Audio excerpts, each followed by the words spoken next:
Olá, olá, olá. Nosso primeiro convidado aqui, o Gerson Siciliano. Siciliano. Prazer, boa noite. Boa noite, Gerson. Obrigado. Gerson, me parece aqui, nosso amigo Gerson, do Mundo Litoral Residência, esse filósofo que nós temos aqui no nosso condomínio. Meu primeiro convidado aqui presente. Vamos chamando os nossos convidados, daqui a pouco o nosso palestrante aqui também com a gente. Mais uma live. Opa! Meu irmão Osnevaldo aqui, olha, presente, minha querida amiga Meia Celestino, boa noite. E o nosso convidado que já está aqui no ar. Já está aqui para a gente chamar e daqui a pouquinho ele vai estar aqui com a gente. Pronto. Namastê, namastê, Gerson. Olá, meu amigo.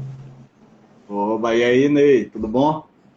Tudo bem? Como é que vai, Rafael? Tudo certinho, Tá- graças a Deus. Acabamos de sair de uma, entrando em outra, né? Boa Hoje o noite, dia. Edson Baby 91. Acabamos de sair aqui de uma conversa muito produtiva com o nosso irmão e amigo Osnevaldo, que está liderando aí uma frente importante para a educação e cultura para a sociedade baiana. Nós vamos ter muitas novidades aí para a Bahia nesses próximos meses e no próximo ano. E o nosso amigo e irmão Osnevaldo é o líder aí desse caminho que está sendo construído. Meu amigo Cláudio Vinagre, boa noite. Juliette Macedo, professora Juliette Macedo, a moça, a mestra em linguística lá do Vale do Capão, de Palmeiras da Chapada. Olha aí, o Edson Baby, meu grande professor Rafael, tá vendo? Já tem aluno seu, viu, Rafael? Aqui Esses daí participando. são meus queridos. Esses daí são meus queridos. Queria eu ensinar tanto quanto eles me ensinam. Mas educação é isso, é ensinar e aprender todo o tempo, né?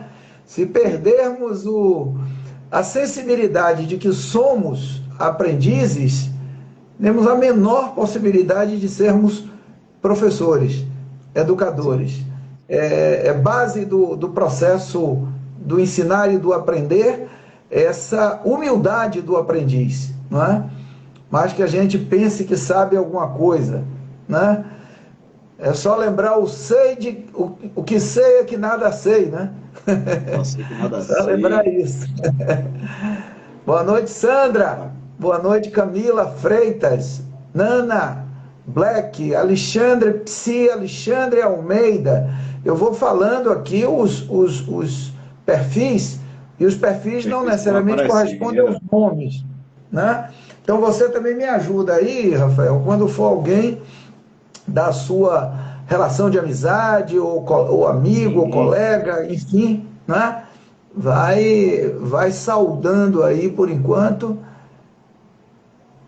vamos Aqui nessa. já temos mais gente chegando. Camila Freitas, aqui M Freitas Bora, também. Mila. Pronto. Nana Black. Nana é incrível. Beijo, Nana. É, pronto. Essa galerinha aí é Estamos uma galera chegando. ótima.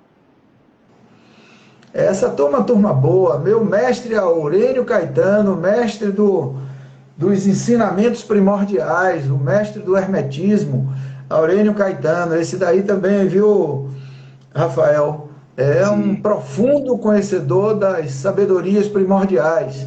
Esse É daí já mesmo? Que esteve no maravilha. Tibete, conhece profundamente a filosofia egípcia e hindu.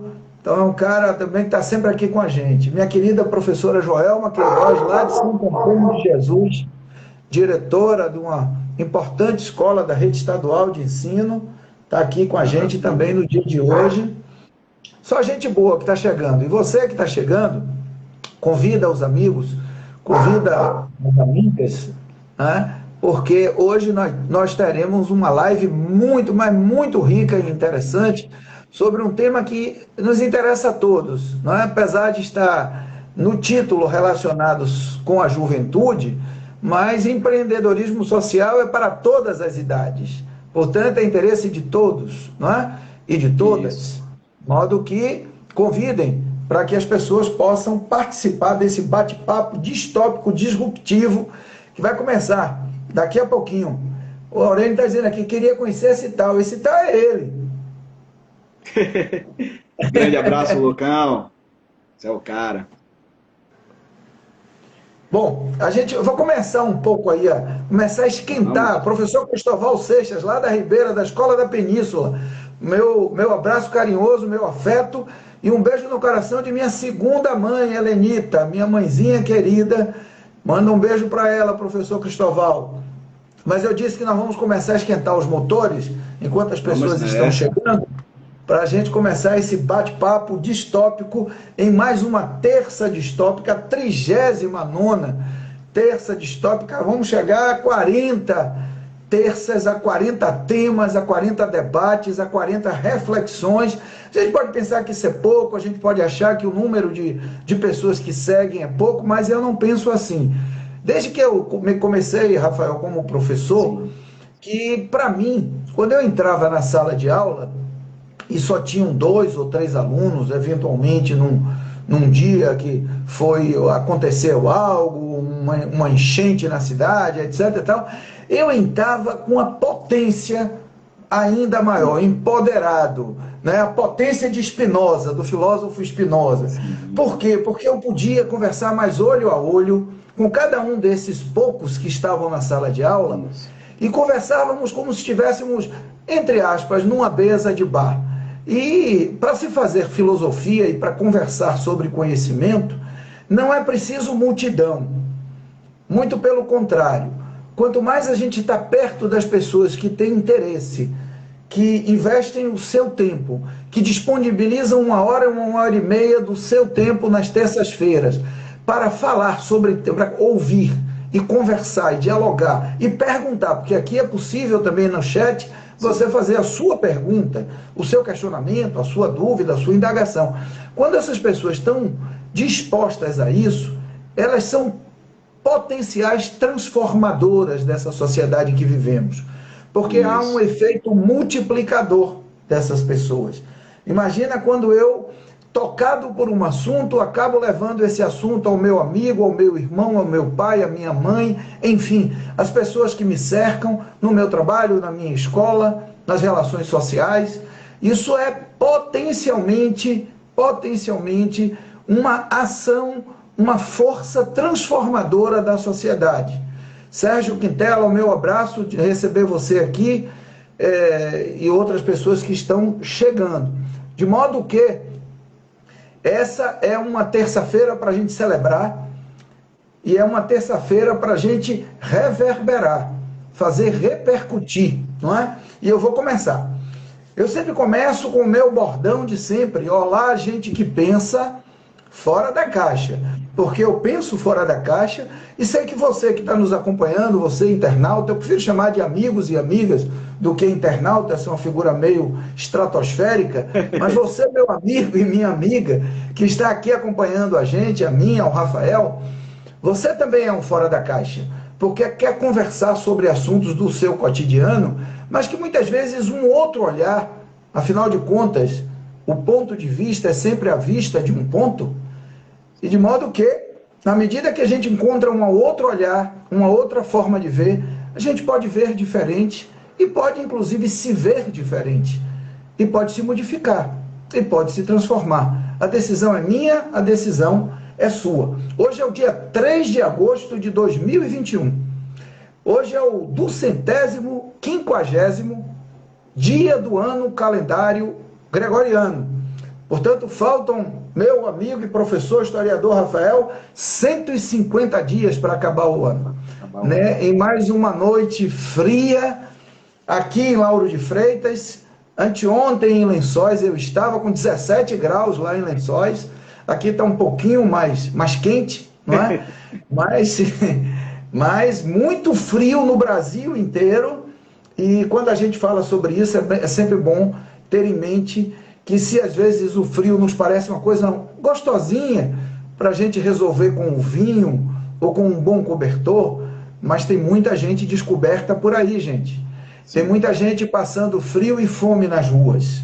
Portanto, sempre que você pensar de que você está numa noite de frio, selecione um cobertor, selecione algo que você tenha no seu armário que você não usa, seja tocado pelo minimalismo, só fique com o que você usa, e o que você não usa, doe para alguém.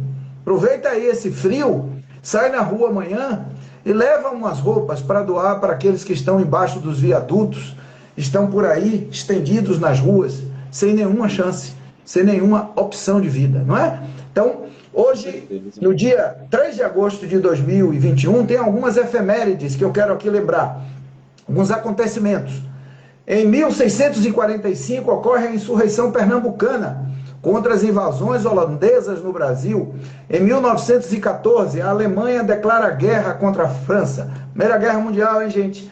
Em 1949, se dá a criação do NBA, do National Basketball Association.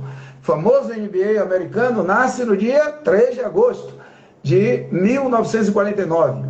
É a data de nascimento da queridíssima Zilda Paim, educadora, historiadora, folclorista e pintora brasileira. Do cantor Tony Bennett, muito conhecido também, um cantor famoso, americano. Da judoca Mayara Aguiar, que acabou de ganhar, inclusive, medalha nessa última Olimpíada, faz aniversário no dia de hoje. É a data de falecimento também do grande cantor e compositor brasileiro Lúcio Alves. E é também o dia do capoeirista no Brasil. Opa! Né? Um viva aos capoeiristas, um viva essa arte, luta da cultura da resistência, patrimônio cultural e material brasileiro, assim definido pelo IPHAN, pelo Instituto do Patrimônio Histórico e Artístico Nacional. Então hoje é o dia da capoeira, da resistência dos negros que vinham da África e usavam a capoeira tanto numa perspectiva de dança, de entretenimento, do pouco tempo que tinham para se entreter, e como luta, por exemplo, liderados por Zumbi dos Palmares. No dia 3 de agosto de 2000, aliás, no dia 3 de agosto, não de 2021, mas no dia 3 de agosto também se comemora o fim da censura. Ó, coisa importante. 3 de agosto hoje é o dia do fim da censura, né? Que com a Constituição de 1988 passou a ganhar maior relevância. Então agora, apesar dos pesares, apesar das sombras, apesar das distopias que nos cercam, mas nós ainda podemos, no Estado Democrático de Direito, falar o que pensamos e estar aqui, por exemplo, nessa live. É alguma coisa, precisamos ampliar e ser mais do que isso, né? Hoje nós vamos dar sequência, aliás, antes disso, deixa eu me apresentar para aqueles que têm dificuldades ou alguma deficiência visual. Eu sou Ney Campelo, professor, educador, poeta, escritor, como já disse, um fora da caixa. Hoje estou vestido com uma camisa polo cinza, de óculos, tenho cabelos grisalhos e barba branca rala. O meu convidado, o professor Rafael Passos, é um jovem negro muito bonito, que deve disputar muitos corações por aí. De barba também, ele de óculos também e de camisa branca. Então, Rafael está apresentado e eu também. Hoje nós vamos dar sequência a um tema que nós já tratamos na live passada, quando falamos de empreendedorismo, com o professor Rodrigo Santos. Está chegando aqui Gel Varela, minha aluna Patrícia, minha cunhada Ana Valéria, um bocado de gente boa aí. Falaremos hoje do empreendedorismo sob um viés social, do que ele representa não somente para o indivíduo, mas também para a sociedade, né, para o coletivo, para o bem-estar social. E nós vamos explorar um pouco como é que a juventude ingressa nesse chamado mundo empreendedor. E o que é que a juventude busca ao empreender e que transformações ocorrem nas suas vidas quando a juventude se envolve com o empreendedorismo social. O tema de hoje é empreendedorismo social e juventude. Esse é o nosso tema de hoje. O meu convidado, já aqui com a gente, já na tela, é o professor, historiador, não é? E também estudante, não é? De psicopedagogia, deve estar aí às vésperas de mais uma formação, a despeito de ser muito jovem, Rafael Passos, meu querido irmão e amigo Rafael Passos. E vamos trabalhar, Rafael. Primeiro, antes de fazer a primeira pergunta, o seu boa noite para os amigos que estão aqui com a gente, nos acompanhando. Boa noite, Rafael, uma honra lhe receber. Boa noite a todos, todas e todes. Né? Estou muito feliz com esse espaço que nos é dado, o espaço para a juventude poder falar. A juventude tem essa necessidade de ser ouvida para que os antigos processos que existiam sejam aprimorados. Não digo serem excluídos, mas serem aprimorados, pois juntando tradição e inovação, construímos um mundo maravilhoso em direção ao progresso. Eu gostaria também de salientar aqui, mandar um abraço, mandar um beijo para as pessoas que estão nos acompanhando. Inclusive, quando você falou sobre a questão dos cobertores, Salvador com 20 graus Celsius aqui, é muito frio para a gente. Baiano sente frio, principalmente soteropolitano, 20 graus. Já é quase um inverno do Alasca. E entraram duas pessoas exatamente no momento que você estava falando. Um deles é o Roger, que tem um projeto social chamado Favela Mais Feliz, Comunidade Mais Feliz, que é utilizada, né, se ele quiser depois ele colocar aqui no chat. Ele desenvolve projetos sociais dentro da Boca do Rio. Nós também tivemos aqui a Fabiane, do Patrulha do Bem, que desenvolve projetos na região do Aquidauã. Ela leva roupa, leva sopa, leva alimento. E do Sopa Solidária também, que desenvolve projetos na região do Nordeste de Amaralina. Tá bom? Meu muito boa noite para todos e todes novamente.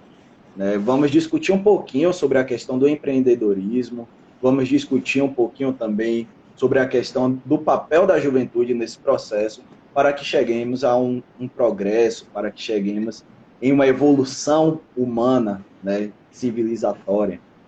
Muito obrigado, meu irmão, pelo convite. Muito bem, Rafael, muito bem. Olha, esses projetos sociais aí a que você se referiu, às vezes uma pessoa ela tem algo até para doar, quer doar um material que tem em casa, roupas, enfim, mantimentos, etc. Mas ela nem sabe como fazer. Acontece isso também. Portanto, eu queria pedir àqueles que são lideranças de projetos sociais citados aqui, que coloquem aí no chat o telefone de contato e o nome, que eu vou anotar aqui, o próprio Rafael também pode fazer isso, e nós vamos falar isso. Por quê, Rafael? Citar, porque no final esse vídeo ele é gravado no IGTV, no meu canal, o Distópico Ney Campelo. De modo, portanto, que quem quiser depois contactar com essas organizações sociais, vai lá no IGTV o Distópico Ney Campelo, pega o nome, o contato, liga e combina se associar a uma dessas organizações, apoiar, fazer uma doação, o que desejarem, tá bom? Então vocês aí, bota aqui pra gente. Essa é uma live, já disse, interativa. No final eu também anuncio o novo palestrante, o professor Gel Varela, que está aqui com a gente, vai ser anunciado daqui a pouco. O professor Arthur, meu querido amigo Arthur, lá de São Paulo, pessoa queridíssima, meu grande irmão, dono, ou melhor, ex-dono da... Opa, deu um problema aqui. Opa, voltou aí, voltou. Não está aparecendo aqui. Deixa eu te chamar aqui, peraí.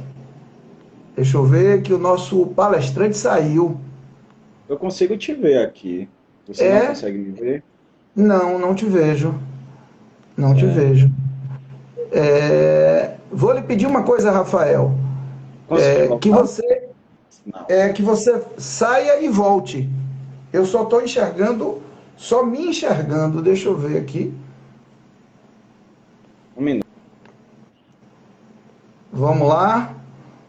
Professor Rafael, ele acabou saindo aí, mas daqui a pouco ele está voltando. Professor Arthur, que foi proprietário da FABAC, um professor queridíssimo, administrador, muito feliz em recebê-lo aqui, em vê-lo aqui, professor, aqui com a gente. Daqui a pouco a gente vai trazer o nosso amigo de volta, né?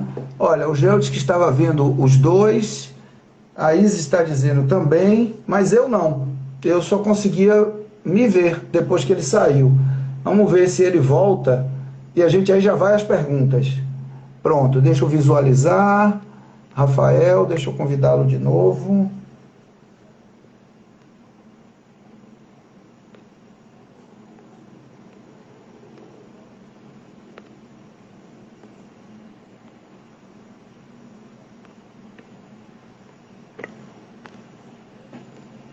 Olá.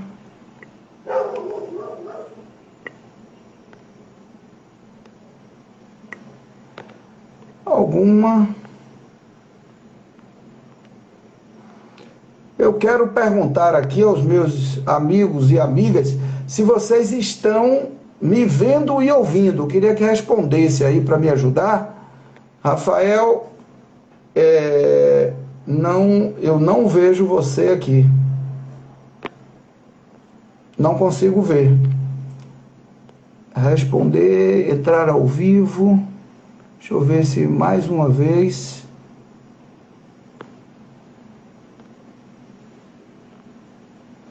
Você está me ouvindo, Rafael?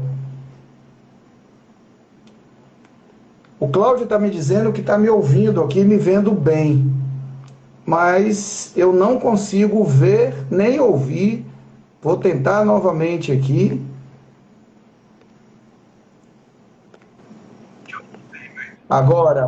Agora você voltou. Eu te via, mas deve ter tido alguma interferência nesse processo aqui. Tanto caiu para você quanto para mim. Mas tudo bem. Pronto. Mano, tranquilo. Todos que estão aqui estão dizendo que estão nos assistindo, estão nos vendo e ouvindo. Então, bora fazer a primeira pergunta. Eu dizia que ao final também, se você tiver um livro, Rafael, que queira indicar para as pessoas, né? Eu também peço que faça isso, né? E eu pergunto também aos internautas, porque eu estou vendo aqui alguns comentando que não estão vendo o Rafael. Eu estou vendo e ouvindo bem. O Aurélio está dizendo que vê e ouve bem. Se por acaso vocês voltaram a ver, está vendo já os dois, Sandra, então vamos para frente. A minha primeira pergunta é a seguinte: ao que se constata, Rafael, o Brasil hoje empreende muito mais por necessidade do que por oportunidade. Essa é uma realidade brasileira. O desemprego crescente, né? Hoje nós estamos com 14,5 milhões de desempregados no país, assomados a esse, né? 50 milhões de pessoas na informalidade, né? Faz com que empurra a juventude para queimar etapas. Inclusive, queimar etapas na vida e ir direto para o mercado de trabalho para tentar sobreviver, não é? Mas lá se depara com a falta de vagas, com a falta de oportunidades e com a falta de experiência, o chamado primeiro emprego, não é? São os que na educação nós chamamos de nem estudam, nem trabalham, não é? Terminam o ensino médio e não sabem o que vão fazer. Eu pergunto a você, como você enxerga empreender no Brasil e na Bahia nesse cenário de tantas dificuldades? Certo, Ney. O primeiro questionamento que você coloca relacionado a emprego ou não ter emprego é uma questão bastante interessante para a juventude baiana, em especial soteropolitana, né, da qual eu tenho mais contato. E agora, andando um pouquinho pelos interiores, estou percebendo também nos interiores, na região metropolitana, a falta de emprego. Hoje, 54% dos jovens não têm emprego. Falo 54% dos jovens que está na faixa etária do trabalho ali, que é dos 14, que se inicia ali através dos estágios, através dos programas de primeiro emprego, tal, né, jovem aprendiz, e até os 29 anos. Não conseguem entrar no mercado de trabalho. Quais são as principais reclamações do contratante ou do mercado em si? Falta de escolaridade. Mas como é que o jovem vai continuar dentro da escola se ele está lutando pela sua subsistência? Falta de capacitação. Capacitação no Brasil é extremamente cara, apesar de que existem projetos, inclusive projetos tanto da prefeitura quanto do estado, que visam esse processo de capacitar o jovem para o mercado de trabalho. Ainda assim, falta a possibilidade de acesso. foi distribuído durante a pandemia, a gente percebeu que a pandemia tirou ou iluminou uma problemática que nós empurrávamos somente com a barriga, que era esse processo extremamente excludente, em que nós vendávamos, colocávamos aquela guiazinha que o burrinho usa para não olhar para os lados, só olhar aquilo que nós desejamos que eles olhem. E o jovem estava nessa parte cega. O jovem não era visto e suas problemáticas não eram vistas e ouvidas. A pandemia veio para desvelar todo esse processo e demonstrar que os jovens estão sem futuro no Brasil, na Bahia, em Salvador, na região metropolitana, nas regiões mais afastadas, estão sem perspectiva de entrar no mercado, porque ele não está tendo a possibilidade de acesso. E daí ele pula as etapas. E uma das formas de se pular as etapas é justamente partir para o empreendedorismo ou para o pseudo-empreendedorismo, né? É aquele mito do jovem empreendedor que nós vemos passando pelas nossas ruas, vemos isso, é muito comum, na verdade, nas regiões aqui, principalmente da capital, em que o jovem está com uma bicicleta de um aplicativo, está com uma bag de outro aplicativo e está rodando que nem um louco para poder tentar retirar ali 3, 5 reais por corrida. E isso é considerado empreender. Existe aquele fetiche, a construção de um fetichismo, né, sobre essa questão do empreendedorismo jovem ali, ele está se dedicando. É isso mesmo, tem que trabalhar assim. Você trabalhando, você lutando desta forma, quase que em uma servidão, onde o cabresto é colocado nas bocas do jovem para que ele siga naquilo e acredite que aquela situação levará ele a um progresso. O empreendedorismo não tem nada a ver com isso. Aquilo ali é apenas uma máquina sistemática fazendo com que o jovem viva nesses sistemas de servidão que nos é colocado nos tempos pós-modernos, se podemos chamar assim. E coloco mais, Ney. Eu penso, por vezes, quando eu olho para essas situações, como nós romantizamos tais trabalhos, também romantizamos a criança, não vou dizer jovem agora, a criança que vende nas sinaleiras, as crianças que estão trabalhando, as crianças que estão nessa situação. E aí eu vi uma comparação disso com a medalha que a Raíssa ganhou.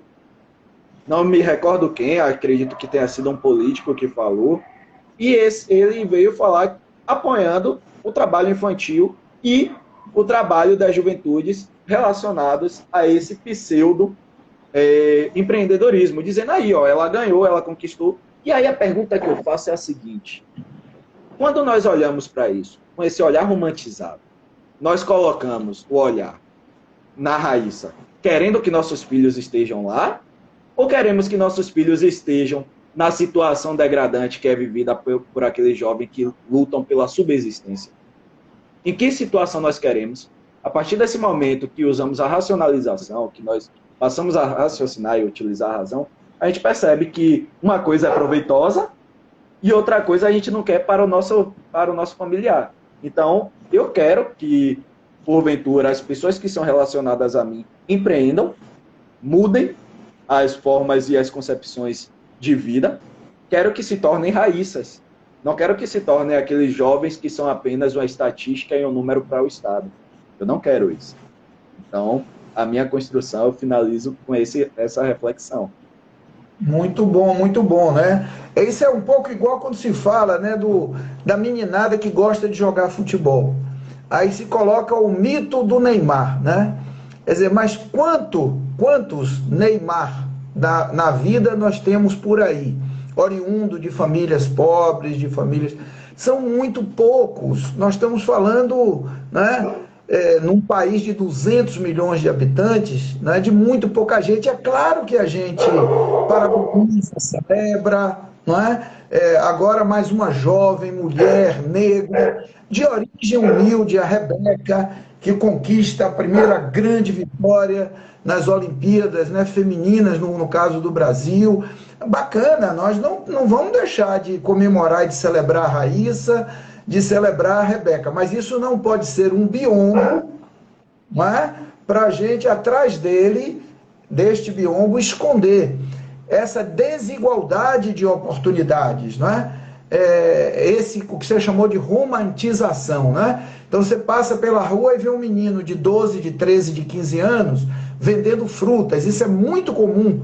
Por exemplo, onde eu moro aqui em Lauro de Freitas, Vilas do Atlântico, você passa pelas ruas, o que se vende hoje de frutas nas ruas é um negócio impressionante. Isso é um sinal da precarização da vida, do trabalho e da sociedade, precarização das relações. Isso é a maior negação dessa ideia de meritocracia que tentam nos vender. Não é? A ideia de que não, este conquistou o seu espaço por mérito. É difícil, é mais ou menos assim, não é? Me bota lá com o Usain Bolt, ele não está nem mais nas Olimpíadas. Mas me bota lá ao lado de Usain Bolt, ou o próprio Rafael, mesmo jovem como está, e diz assim, olha, corre aí 100 metros que vocês têm a mesma condição de ganhar, é por mérito. E me bota para correr 100 metros com Usain Bolt. Quer dizer, não dá. Quer dizer, é preciso, dizia o Rui Barbosa, é preciso tratar desigualmente os desiguais para promover igualdade. Não dá para tratar os desiguais de forma igual, porque isto é praticar desigualdade, não é? E aí, se eu pergunto ao nosso professor, historiador Rafael, ora, se empreender no Brasil já tem toda essa dificuldade, não é? Por que você é um entusiasta do empreendedorismo social? O que é que explica você gostar dessa ideia, né? E lutar por essa ideia hoje? Meu irmão, é o seguinte, eu vejo muito. Antes eu via com um olhar um pouco preconceituoso as empresas, o empreender. Eu tinha aquela imagem da empresa vilã. A empresa que bota o cabresto no funcionário, que tem que trabalhar 8 horas direto, levar trabalho para casa. Aquela situação degradante que o funcionário fica completamente exausto. E aí, eu tinha essa primeira visão, depois eu comecei a estudar, comecei a assistir algumas palestras, ter um pouco de vínculo maior com o empreendedorismo, inclusive com o nosso grande amigo também, o Luiz França. E aí ele começou a reconstruir, na verdade, esta visão sobre o empreendimento. Mostrar, olha, mas a empresa é um vetor transformador da sociedade. A forma que nós empreendemos tem diversas vertentes. Qual a vertente que você segue? Você só está olhando um tipo. Será que não tem outras possibilidades de empresa? Será que não tem outras possibilidades de liderança? O que você conhece sobre empreendedorismo? Se você só está falando de um ponto, é porque você não conhece muita coisa. Então, pesquise, busque, comece a ver qual é o melhor meio e lute por esse meio que você acredita, porque empreender é uma coisa maravilhosa. E aí eu comecei, né, nessa busca incessante por conhecimento e me deparei com o empreendedorismo social ano passado. Comecei a estudar um pouco mais e parece que quanto mais você estuda, mais possibilidades de encontrar aquilo que você almeja vai aparecendo. Eu tive, neste ano, o contato com a galera do Que Fazer no Nordeste, que é presidido pelo Denner, uma pessoa maravilhosa. Ele, inclusive, está assistindo nossa live também. Um abraço, um grande abraço. Estou aqui com o totemzinho do Que Fazer no Nordeste, porque hoje estou também como participante dessa empresa maravilhosa, né? E comecei a compreender o que era empreendedorismo social na prática. Toda a teoria de que você precisa melhorar o empreendedorismo social, porque alguns podem não ter o conhecimento. Isso, conceito. O conceito do empreendedorismo social é buscar, através de uma empresa, melhorias para problemas da comunidade. Comunidade essa pode ser uma comunidade periférica, pode ser uma comunidade Salvador, pode ser uma comunidade Brasil, pode ser uma comunidade mundo. Por quê? O empreender é buscar um problema local, mas este problema local, a solução para este problema local, tem que ser algo que possa ser repercutido em outras localidades. Até porque o empreendedorismo se difere muito daquela questão, empreendedorismo social se difere muito daquela questão de ONG. Empreendedorismo social não é ONG, galera. Empreendedorismo social é você buscar as problemáticas, resolver as problemáticas e que isso gere sim um lucro, que isso traga sim um retorno financeiro. A ONG, ela busca resolver as mazelas, os problemas sociais, dos mais diversos que existem, mas ele não visa o lucro. Não pode ser uma atividade que seja lucrativa. O objetivo final não é esse.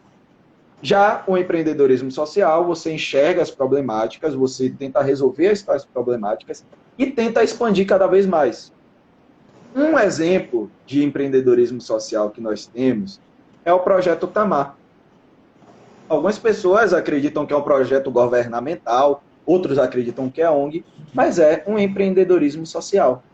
Buscou as problemáticas que existiam das tartarugas, começou o levantamento de casos, se estudou, buscou o diagnóstico e começou a buscar parceiros. Se vocês perceberem, a Petrobras é uma parceira do projeto Tamar. Ela é uma patrocinadora, ela é uma apoiadora, na verdade.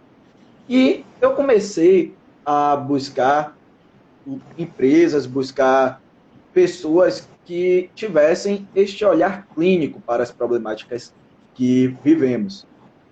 E me deparei com o que fazer no Nordeste, hoje a equipe hoje eu componho também, moram, né, no Nordeste de Amaralina, dentro do Boqueirão, que hoje é um local bastante complexo, né? E qual é o trabalho que eles desenvolvem? A problemática lá, tem o problema da criminalidade, tem os problemas da favelização como um todo, que traz as mazelas sociais, tudo direitinho. Só que esta empresa, ela não olha para essas problemáticas. Eles exaltam tudo que há de melhor dentro da comunidade. Tudo. Cultura, lazer, o empreendedorismo em si, de dentro do bairro, o empreendedorismo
pensa fora da caixa.